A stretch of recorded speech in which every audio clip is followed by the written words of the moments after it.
Добрий день, частовані русини. В ефірі програма «Живий русинський язик». З вами журналіст, я Олена Копенець-Барта.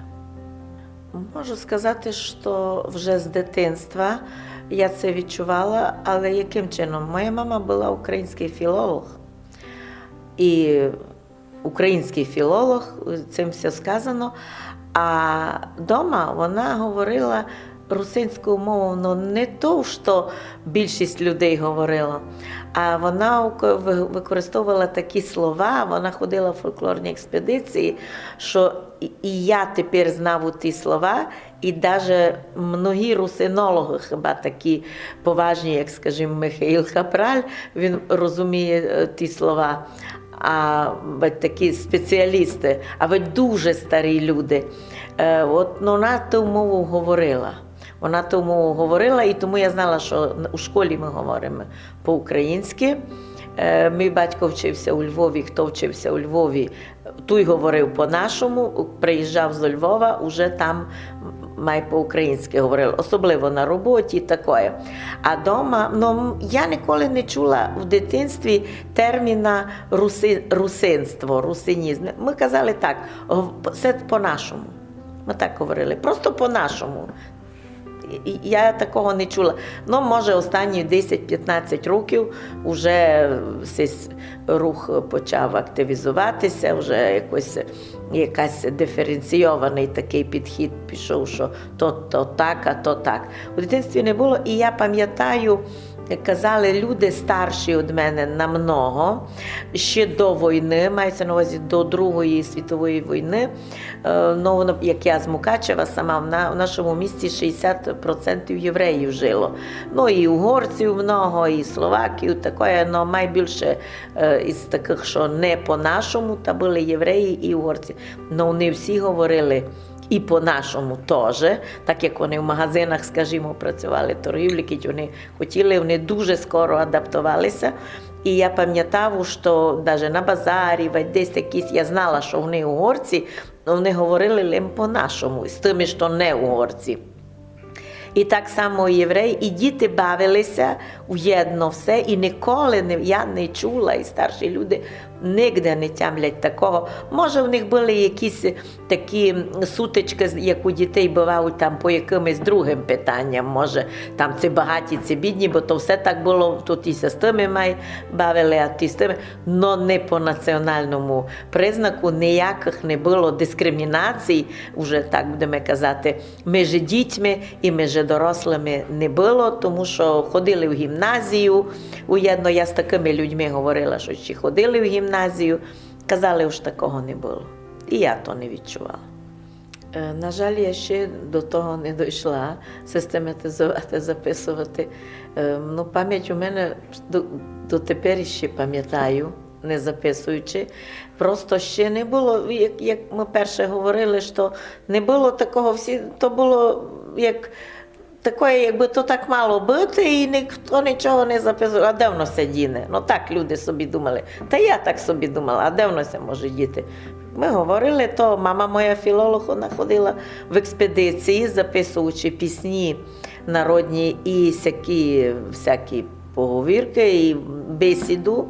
Я чула у таких селах, що мають дальші, не тих, що коло Мукачева, Ватюз, Городек, Кракошино, Лучки, а мають такі давні, мають гірські села, ми туди казали глухі. Вони не глухі, але такі майдальні.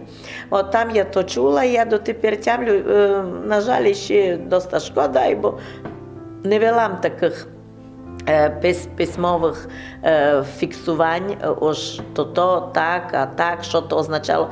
Я чула, що десь виданий такий словник, то би ліпше знав Михаїл Капраль, такий, як тлумачний словник слів таких, що рідко вживані, він є, тому що у Пряшеві і у Нірядьгазі є русинологи, науковці, і вони по світу ходять, збираються на конференції, і там щось видає.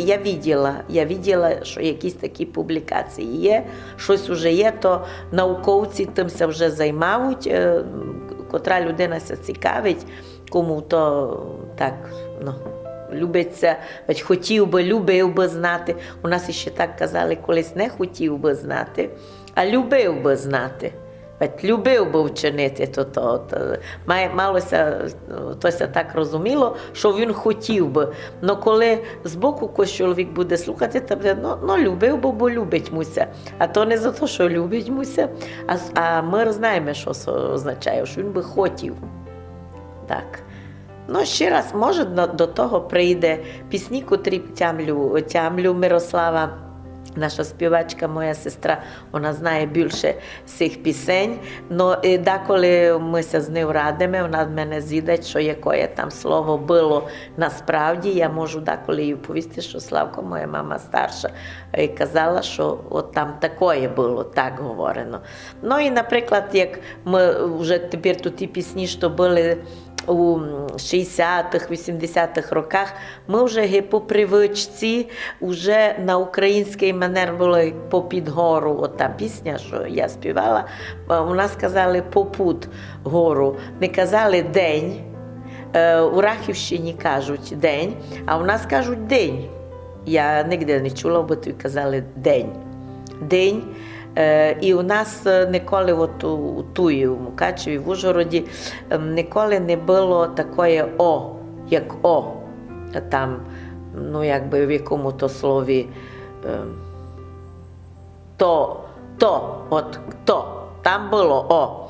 А взагалі, чаще всього, найбільш то було «о», закритое «о», воно похоже на мадярське «о», не похоже, воно таке є, що нараз чути десь далеко, коли я була в Києві, ко так говорить, то звідси, уці то чоловік, тому що коли «о» говорить, а не «о», ну і там, наприклад, м'якое «л», не було твердого, я ніде не чула, бо в нас так казали.